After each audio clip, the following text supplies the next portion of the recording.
You know, Alex, I'm still catching my breath from last week after that crazy week. I mean, we had the highest volatility we've seen since the financial crisis. And after that 1,000-point epic decline on Monday, everyone had a right to be unnerved. But we look ahead and we realize that second half of this week, investors began to focus on some of the positive economic news coming out of the U.S. economy. And that news is really going to be in focus as we look ahead to the Federal Reserve meeting, as we look ahead to the jobs report on Friday.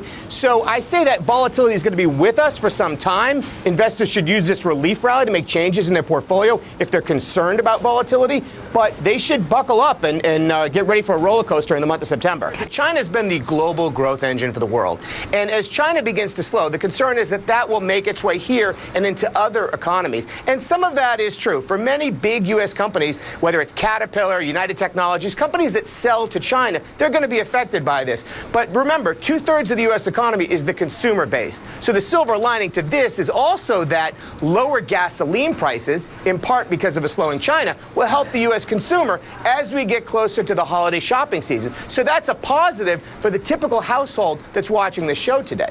We were overdue for a correction. Look, we hadn't had a 10% correction in 4 years. Normally, you get it every year. And we had 6 straight years of stock market declines for the S&P. We've never had 7. So to say that we could get a little bit of volatility, it's not necessarily a bad thing if you're a long-term investor. But if it comes as a surprise and you're not properly positioned or you need that money to pay your bills tomorrow, you've got a problem. For the rest of the world, it could be an opportunity, but be patient, take a plan, be disciplined, and use this volatility to your advantage, and don't be a victim of it. So you're saying if you're heavily invested in stocks through your 401k, you should not panic? Sure. Well, some investors were simply too invested. They were too aggressive going into this, believing maybe the Federal Reserve had their back. Maybe stocks would only go up. We all know that's not the case. Trees don't grow to the sky. And as a result, we're seeing this correction. Those investors are reassessing their position, saying, you know what, maybe I was a little bit too aggressive. Maybe I'll take a few chips off the table on this big relief rally we saw in the second half of the week. Maybe I don't want to go into September quite as aggressive. And I think that's a good plan. You don't have to be fully invested in all conditions. You figure out what is right for you.